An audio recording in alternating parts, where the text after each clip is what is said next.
You were mocking my husband about being too sensitive when he finally snapped and did this. Have you ever been in a situation where you thought that you were so right, and then suddenly the rug is pulled right from under your feet? Never mind. I'm saying the wrongest of things today. But then I wouldn't even blame myself for saying stupid things. I haven't been able to think straight since that dreadful day, and I really don't know what to do. Which is why I'm here. Hello, Reddits. My name is June, and I'm 27 years old. I'm an accountant, and I work with one of the biggest banks in the city. For privacy reasons, only my name would be the real one used here. Every other name would be fictional and will only be used as a reference for the other people mentioned. But believe me, this is as real as it can get. I'm not lying about this. In fact, I'm more of a desperate person than a liar right now, and I really need some sort of advice or something, anything, to help me in this situation I found myself in. Well, it's about my fiancé.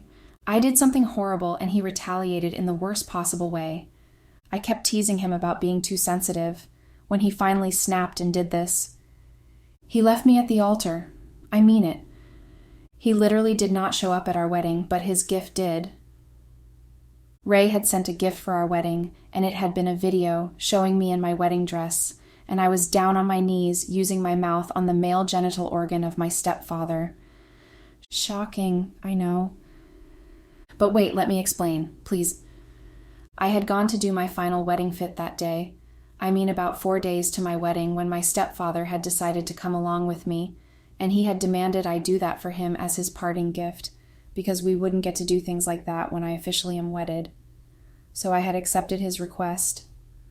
Little did I know that there was CCTV watching us, and that Ray had even collected the videos from it to present on our wedding day. I didn't start sleeping with my stepfather until I was well grown up, so no, I wasn't being sexually abused or coerced into it or something. My stepfather is actually just 2 years older than me, and he got married to my mother 2 years ago. Before my mother married my stepfather, years back, my mother had gotten pregnant with me, and she had been forced to marry my father, who, although was not very rich at the time, loved my mother regardless. I wouldn't even say she was forced, because she was obviously in love with my father at the time, and she wanted to marry him, but her parents had opposed it because they didn't want my father, who was poor then, to marry their daughter. She had purposely become pregnant because her parents, who were very religious people, would never support the abortion of the child. So her parents had no choice but to agree to a wedding, which was done as quickly and quietly as they could have. Although, according to my mother, she had loved every part of the wedding because she ended up with the man she wanted to spend eternity with. My father worked twice as hard just to make sure my mother and I were comfortable, and we were for the longest time. We were happy, and my parents loved each other very dearly. In fact, as a kid, I usually wished for the exact type of love when I grew up. My father, because of how hard he worked, had been able to gather enough money to start up a business, and within 2 years, the business had blossomed so much and yielded lots of profit. We moved from our old house into a new one, and everything about us literally changed. We were really happy. But the happiness hadn't lasted long because my father had developed a complication in his heart, and apparently he had had it for the longest time, but had only been taking medications in secret to manage the illness instead of paying to get a surgery done. He needed a heart transplant, but unfortunately, no amount of money was able to get him one, and he passed on. My mother was strong for both of us, and I was only 10 when this happened. She continued my dad's business, and within 2 years, she had expanded way more than my dad had ever done. She took care of me and made sure she was there despite being busy with work and all. I cannot ever say I lacked love growing up. My mother made sure I had everything. And by everything, I mean literally everything. When I was in high school, I started hanging out with a bunch of kids that my mother had always spoken against. It was then I met Aaron, my first boyfriend, who was a notorious errand boy for drug dealers, and hence he was feared in our class, even amongst his friends. I liked Aaron very much because he was a bad boy and could get away with anything he did, unlike me. Aaron had been my first. Sexually. We hung out for a couple of months before I discovered a shocking twist of events. I was pregnant, and it had been one of my new friends that had noticed. Apparently, she had been pregnant before and noticed the signs. She was the one who helped me get the abortion done by taking me to some shady underground clinic where it was obvious that it was all the illegal stuff that was being done there. I got the abortion done, and luckily I had no complications, so I made sure never to mention it to my mom. I mean, she saw me as an angel, and I wanted to continue to be that for her because of how much she treasured me. And then again, she had been extremely busy all those periods, so she only got back from work, struggled to take a shower and go to bed, and was up early again the next morning. So she had not noticed that I was pregnant or that I had an abortion done. Soon I left for university, and my mom had been so proud of me for choosing the course I chose. It had been Dad's dream course for me, and I fell in love with it after I heard my dad talk about it. My friends did not come with me to the university because they had been expelled from high school after their mini job had been found out. Luckily, they had not mentioned my name, so I was never discovered. Although I didn't do much with them, I only hung out with them and filled my throat with the smoke coming from their hard drugs. So I was safely excluded from their lists, and I went to university and had to make new friends, which was hard. I only got 2 friends, Laura and Helen. We hung out most of the time, and because my 2 friends had been bookworms, I was stuck in the library most of the time reading. It helped me, though, because I graduated with one of the best results. It had been through Helen that I met Victor, my second boyfriend. He was her childhood friend, and it was obvious from the way she behaved around him whenever he came around that she liked him very much. I got curious about their relationship, and my interest in their relationship had, in turn, built Victor's interest in me, and then he started to pester me to be his girlfriend. I agreed eventually, but had him promise to keep it a secret from Helen for a while, and he had agreed, but eventually Helen found out, and she had refused to talk to me. Feeling wicked at that time, I started to taunt her about it. Knowing her and where I could easily find her didn't help matters because I would purposely call Victor and decide that I wanted to hang out around that place. Helen would just leave the place for us, and eventually she stopped hanging out at her regular places, and before long, I couldn't even find her anywhere on campus. It had been through Ella I found out that she actually transferred schools because she couldn't bear seeing Victor and me together. I immediately lost interest in Victor. I guess I really just wanted to taunt Helen and not actually be in a relationship with Victor because I suddenly liked him. I broke up with him a week after I discovered Helen had left the school. After that, I dated an accountant just like myself, but George wasn't exactly the perfect guy. He was controlling and selfish, and he never listened to another opinion apart from his. I didn't like it, but I endured the relationship because I liked him really well. But eventually, George had ended things with me because, according to him, I was no fun and boring. I didn't date anyone again until I was done with university. I moved back into my hometown to stay with my mom after graduation, and she helped me with one of her connections to get a job as an accountant. When I moved back home, I realized that Mom was dating someone, but whenever I asked her about it, at first she denied it, but then later, it was promised that I would meet him later. She refused to say anything about him to me, and that was frustrating to a point. It had been the day she had come home with all smiles and with a flashy ring on her finger that she had decided to introduce me to her fiancé. I was kind of excited for her. My mom is really pretty, and she didn't look a day over 24, so I wasn't surprised she was getting male attention. She planned a dinner date for all 3 of us, so I could finally get to meet her fiancé. Mom left home before me because I had decided to dress to impress. I imagined the man my mom was with was a father with kids, and he probably would not have liked the way I am if I showed up dressed very casually. When I got to dinner, I met Mom sitting beside a very young man, and I assumed that he was perhaps Mom's boyfriend's son, who was joining us for the night. I spoke politely to him, and he tried to make small conversations with me, which I responded to, expecting his father to show up. Dinner started, and halfway through the meal, I still had not seen Mom's boyfriend, so I had asked Mom, and she had shockingly pointed to the man sitting right by her side. Shock was an understatement of how I had felt that day. I was so surprised, and it must have shown on my face because my mom had quickly asked if I could come with her to the bathroom, and I had. She had begged me to accept her choice because she was getting married to him in a month's time.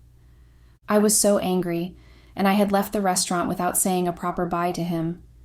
I waited patiently until my mom came home, which took a long time, before she arrived to accuse her of trying to taint Dad's memories by dating someone younger. I didn't agree with her, and we fought almost every day because of it. Eventually, the wedding had happened. My mother had been very serious about getting married to him, and she had. The funniest thing was, instead of my mom moving in with him, he moved in with my mom instead. When I asked my mom, she had told me that his workshop was closer to her place, so they had compromised. I was not happy with the development, but I had no choice because my mom had made up her mind to marry the guy. I threatened my mom that I would move out of the house, and she had not even been moved by it, so I had angrily decided to move away from the house to give her and her new husband some space. My stepfather tried to talk to me, but each time I kept shutting him down. I just didn't want anyone to replace my dad, especially in my mom's heart. Despite being grown up, I still was struggling with the idea of seeing my mom with another person. Well, that was not the only reason. I was jealous, all right. He's young and very handsome, and he was exactly my type of guy. The fact that he was with my mom when he could have been with me really pissed me off. I didn't even have a man, and my mom had a very young one at that. I would have said he was a gold digger, but apparently he was a very rich and comfortable individual on his own, according to my mom. So he definitely wasn't with my mom for money. I still didn't understand that part of his choice of women, but I just left it at that. I moved into another apartment, and the first week of staying there, my friendly neighbor had invited me to a party being held in honor of some of their leaders. Apparently, it isn't exactly sad and speech-filled. Most of the people that came were all young adults. It was at that party I met Ray. Ray had seen me sipping my beer and looking very out of place, so he had approached me and started a small conversation with me. Before the night ended, Ray had me in stitches of laughter. He was so much fun, and I had hoped to see him next time, but sadly Ray had not asked for my number at all, and I didn't exactly want to be too forward by asking for his contact, especially because we were just meeting for the first time. I was disappointed, but I managed to keep it in and just said my goodbyes to him before heading home. A week after the whole party thing, I went to work, and my first customer of the day had turned out to be Ray. He had been happy to see me, but not surprised, so he apparently knew I was working there. He had finally collected my number that day, and I expected an instant call that night, but none had been forthcoming. I gave up hope again after he didn't call for 3 days. He had then told me he had a work deadline, and he only had a few days, hence the break in the conversation so he could concentrate fully. Ray and I started talking, and soon enough we couldn't go a day without talking. We texted and talked about everything and anything. We would speak for long hours on calls, and when I think back to our conversation, I would not be able to pinpoint exactly what it is that we've discussed. Not that we didn't have productive talks. We did a whole lot, in fact, and he really helped me see a lot, especially about the technology world that I had never had much interest in. He challenged me, taught me about savings. I know it's funny, right? How could an accountant be taught things about saving? But funny as it sounds, Ray had taught me a whole lot about saving, and that had been the beginning of change in my financial life. We were friends for a year before we officially started dating. And I was so happy when Ray finally asked me to be his girlfriend because I had fallen in love with him long ago. And it was quite obvious he liked me too, but he didn't summon the courage to speak about it until I literally prompted it out of him. I had lied about having another guy disturbing me to be his girlfriend, and that I might be considering it. I made the lie sound so real that Ray had believed me. It was the next day he proposed to me. I mean his girlfriend's proposal, not the usual one when there's a ring and all. I had been so happy that I had called my mother to share the good news. She was happy for me too, and when she tried to bring up my stepfather's name in our conversation, I ended it abruptly. After I moved out of my mom's house, I only called to talk to her, but whenever I heard his voice in the background, or my mom happened to mention his name, I would just end the call or not reply to the text again. I didn't want to hear anything from him or about him. For some reason, he made me feel uneasy, so I planned to make sure I avoided him at all costs. Eventually, the owner of the house I was renting increased the cost of maintenance, and I couldn't afford the rent again, so I had no choice but to move back home. Although Ray had asked me to move in with him at his place, I wanted to move somewhere where I didn't have to think about the distance to work. So I moved back home, and my mother was so happy I did. She literally would wake up every morning just to make dishes that I could take to work for my lunch break. She made sure I was very okay, like she had always done in the past. I managed to avoid any serious encounters with my stepfather whenever he was around, and luckily, most times my work kept me busy when he was around, and his work kept him busy when I was around. So it worked easily for me, except on days when my mom would force us all to eat a meal together, especially dinner. The tension was always so much between us, so I decided to make an effort just for my mother's sake. I had a month's leave, and since I had nothing to do except talk to Mom, who was always busy, or Ray, who was always busy too, especially because of his workload, which always seemed to pile up, I decided to give conversations with my stepfather a shot. I went to his workshop, and I knew he was a metal sculptor, but I had not expected the beauty and neatness of his job, so I was impressed, and I had told him so. He had been pleasantly surprised to see me, and especially because of the time we spent working together, and it was nice, really nice. Soon enough, friendship with him really helped boost his sales because I helped with sales. And it would seem it had boosted his sales so much because of all the clients at the bank I recommended his artwork to.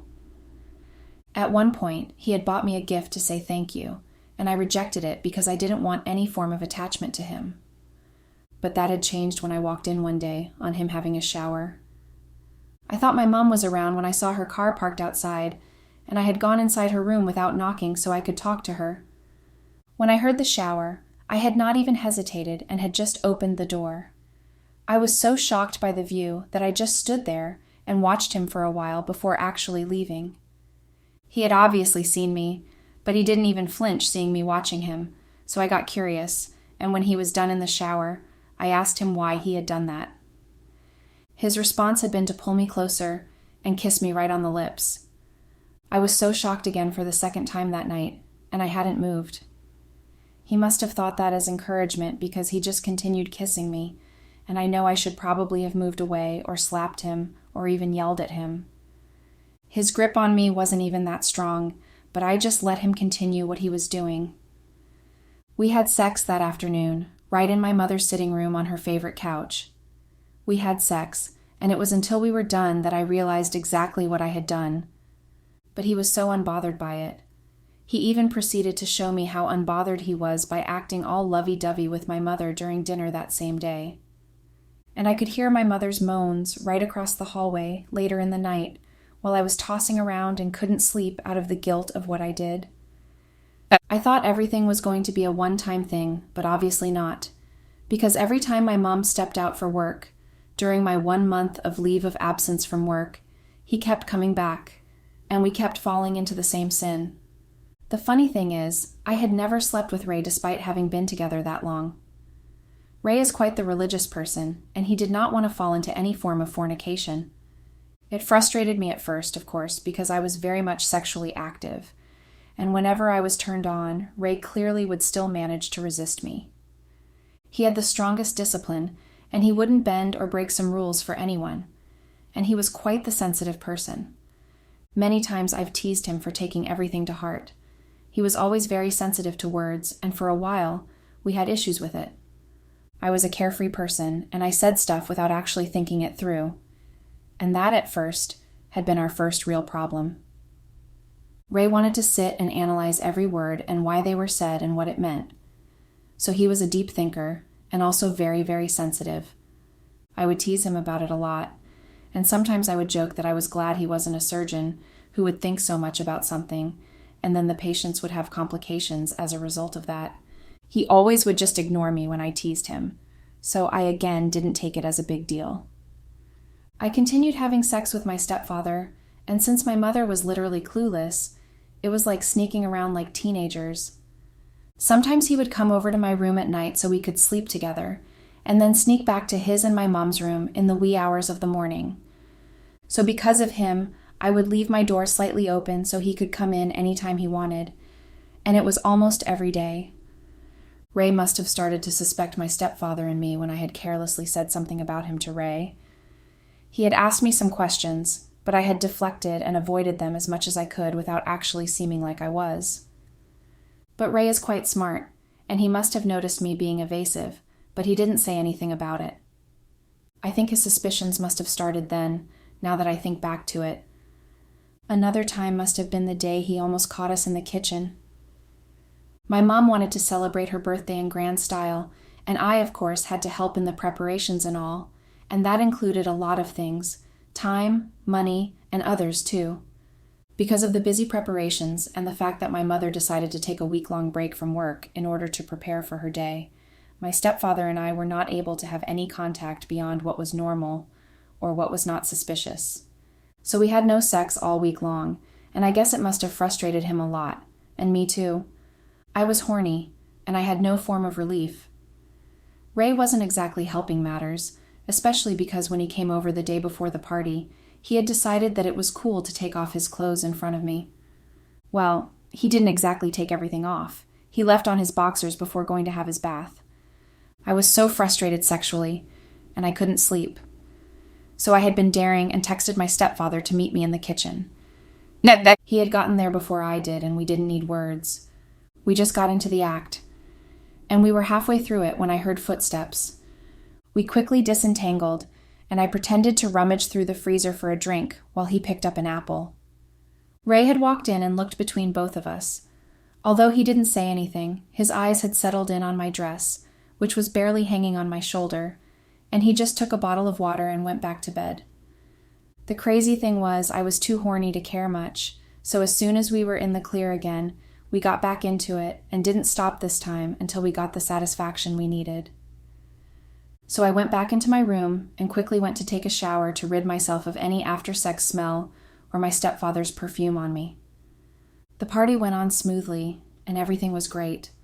My mom was so happy, especially after my stepfather decided to raise a toast to her, saying all the sweetest things.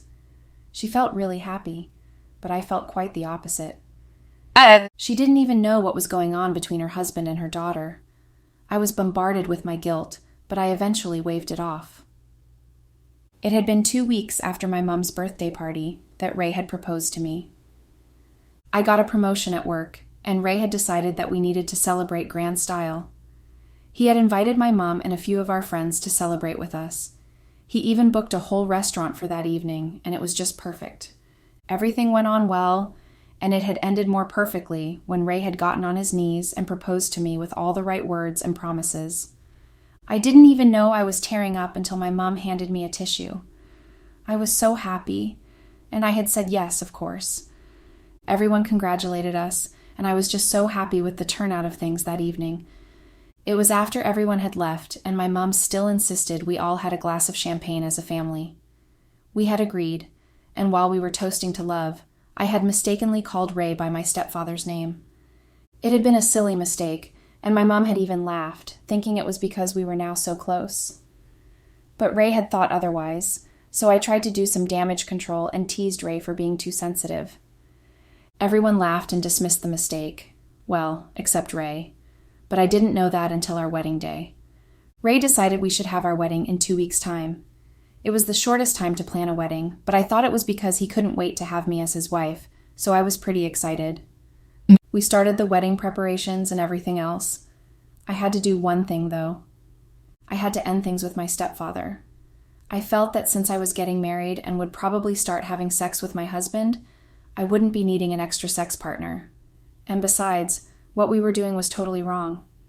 So I asked to see my stepfather, and because of the busy schedule I had trying to alternate between work and preparing for a wedding within that short period, I didn't exactly have time to see him, except on the day I had gone for my final fitting. So he came with me, and we talked about everything. I had told him that we had to end things between us, and he had refused, but then later, he had seen reason with me and agreed under a condition. He wanted some sort of parting gift, and I couldn't exactly get the wedding dress up because of its weight, so I had just gone down on my knees and used my mouth to give him sexual satisfaction. But apparently, that was my biggest mistake, because it turned out to be the worst decision I could have ever made. My wedding day came, and I was a bride quite all right, but I had no groom. I stayed at the altar waiting and waiting, and yet Ray did not show up. I was getting worried if he was involved in some sort of accident or something, but when the delivery man had arrived and whispered something to the security, giving him some tape, the security had just looked at me and then had just attached the drive to the TV screen that was put there to show our pictures together and celebrate our love. But there and then, my stupidity was displayed on the screen, right there for every guest to see. The first reaction I had gotten had been my mom fainting out of shock. My happiest day turned out to be my saddest. The problem is, I don't mind everything else that went on, but I just want to find Ray and apologize. I really love him, and I really can't lose him. I really regret everything I did to hurt him, but losing him would be the worst consequence of my actions that fate will deal with me. Please, guys, what do you suggest would help me? Any advice or anything? Update. Hello, Reddits. It's been 8 days, 17 hours, 22 minutes, and 40 seconds since I came here on this app to share my story. I came here thinking it was my last resort, and since I was desperate to try and pick up pieces of my already shattered relationship, I didn't mind that I would be judged. I just believed for some reason that somehow, someone somewhere would relate with me and see how sorry I am and just provide me a solution on how to win Ray back. But I could never have been so wrong about anything in my life. These past days have been the most excruciating because of you guys. It had been like you guys derived a sort of pleasure in just letting me understand just how stupid I am to think I'll get some sort of solution to my problem here. The comments and backlashing words were just so much. I fell into depression after 2 days of staring at your words, and not even having anyone to talk to doesn't exactly help matters. Everywhere I go, fingers are being pointed, and I'm called the bad egg that came out from a good one, which is my mother, by the way. Even people from my workplace. The whispers and avoidance were so much, I eventually just had to quit my job, and now I'm stuck at home with nothing much to do but to reminisce on the stupidity of my actions. How could I have been so stupid? What was I thinking? No, that's probably the wrong question. I clearly wasn't thinking because if I was, I would never have allowed this sort of thing to happen, and now I'm stuck with the choices I made with my genitals, not my brain. My mom wouldn't even talk to me. She doesn't want to hear anything from me, and right now she's in the middle of a gruesome divorce. She wants to strip everything that my stepfather owns. Apparently he had nothing. She had been the one who had set him up. He wasn't rich or comfortable on his own like my mother had told me from the beginning. He was a gold digger and a liar and a cheat, and I allowed myself to be dragged down by him. I lost the perfect gentleman, all because I was being so stupid, and now karma isn't exactly playing around now, is she? Ray had been everything I have ever prayed for. He was the exact representation of my dad, and I just was too selfish and didn't realize that until now. I've lost everything. It's so painful just how much I lost in just one day, all because I wanted sexual satisfaction. It's so hard living like this. It's excruciating. All my calls and texts are all unanswered. Now my sorry doesn't even make sense.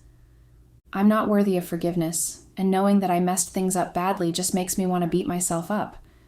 It doesn't even help matters that my head keeps replaying my wedding day when I was stood up by my groom, who left me a very interesting gift.